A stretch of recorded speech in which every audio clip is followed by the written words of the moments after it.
ದೇವೇಗೌಡರ ಒಂದು ಏನು ಸದೃಢವಾಗಿ ಜನತಾದಳನ ಯಾವುದೇ ಒಂದು ಪಕ್ಷ ಇನ್ನೂ ಕೂಡ ಪ್ರಾದೇಶಿಕ ಪಕ್ಷ ಇಷ್ಟು ಅಸ್ತಿತ್ವದಲ್ಲಿಲ್ಲ. ಖಂಡಿತ ಎಂತೆಂಥವ್ರೋ ಕಟ್ಟಿದ್ರು, ಬಂಗಾರಪ್ಪ ಅವ್ರ ಪಕ್ಷ ಕಟ್ಟೋದ್ರು, ಯಡಿಯೂರಪ್ಪನವ್ರು ಕಟ್ಟಿದ್ರು, ಯಾರು ಕಟ್ಟಿದ್ರು ಕೂಡ ಅವ್ರು ಯಾರ ಕೈಲೂ ಉಳಿಸ್ಕೊಳ್ಳಿಕ್ಕೆ ಆಗಲಿಲ್ಲ. ದೇವೇಗೌಡರು ಇಲ್ಲಿವರೆಗೂ ಕೂಡ ಪ್ರಾದೇಶಿಕ ಪಕ್ಷವನ್ನು ಉಳಿಸ್ಕೊಂಡು ಬಂದಿರೋದು ನಮ್ಮೆಲ್ಲರಿಗೂ ಕೂಡ.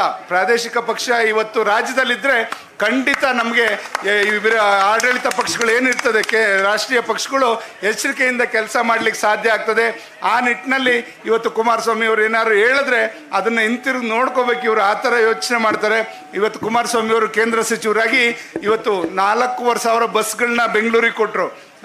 ಇದು EV ವೆಹಿಕಲ್ಸ್ನೆಲ್ಲ ಈ ಥರ ಅವ್ರಿನ್ನೂ HMT ಫ್ಯಾಕ್ಟ್ರಿ ಇಂಪ್ರೂವ್ ಮಾಡಬೇಕು, ಭದ್ರಾವತಿ ಸ್ಟೀಲ್ ಪ್ಲಾಂಟ್ ಇಂಪ್ರೂವ್ ಮಾಡಬೇಕು. ಇವ್ರು ಜಾಗ ಕೊಡೋಕ್ಕೆ ತಯಾರಿಲ್ಲ. ಎಲ್ಲಿ ಕುಮಾರಸ್ವಾಮಿಗೆ ಹೆಸರು ಬರ್ತದೋ ಅಂತ ಯೋಚನೆ ಮಾಡ್ತಾವ್ರು. ಇವ್ರು ಬರೀ ಭಾಗ್ಯಗಳು ಕೊಟ್ಟು ಮತ ಹಾಕ್ಸ್ಕೊಳ್ಳೋಕ್ಕಷ್ಟೇ ಕಾಂಗ್ರೆಸ್ನವರು ನಮ್ಮ ಜನನ ಉಪಯೋಗಿಸ್ಕೊಳ್ತಾರೆ. ಬಿಟ್ಟರೆ ದೇವೇಗೌಡರ ಒಂದು ಏನು ಸದೃಢವಾಗಿ ಜನತಾದಳನ ಯಾವುದೇ ಒಂದು ಪಕ್ಷ ಇನ್ನೂ ಕೂಡ ಪ್ರಾದೇಶಿಕ ಪಕ್ಷ ಇಷ್ಟು ಅಸ್ತಿತ್ವದಲ್ಲಿಲ್ಲ.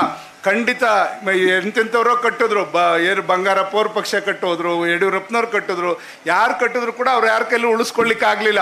ದೇವೇಗೌಡರು ಇಲ್ಲಿವರೆಗೂ ಕೂಡ ಪ್ರಾದೇಶಿಕ ಪಕ್ಷವನ್ನು ಉಳಿಸ್ಕೊಂಡು ಬಂದಿರೋದು ನಮ್ಮೆಲ್ಲರಿಗೂ ಕೂಡ. ಪ್ರಾದೇಶಿಕ ಪಕ್ಷ ಇವತ್ತು ರಾಜ್ಯದಲ್ಲಿದ್ದರೆ ಖಂಡಿತ ನಮಗೆ ಆಡಳಿತ ಪಕ್ಷಗಳು ಏನಿರ್ತದೆ, ರಾಷ್ಟ್ರೀಯ ಪಕ್ಷಗಳು ಎಚ್ಚರಿಕೆಯಿಂದ ಕೆಲಸ ಮಾಡಲಿಕ್ಕೆ ಸಾಧ್ಯ ಆಗ್ತದೆ.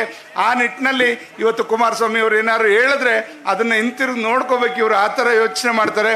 ಇವತ್ತು ಕುಮಾರಸ್ವಾಮಿ ಅವರು ಕೇಂದ್ರ ಸಚಿವರಾಗಿ ಇವತ್ತು 4,500 ಬಸ್ಗಳನ್ನ ಬೆಂಗಳೂರಿಗೆ ಕೊಟ್ಟರು.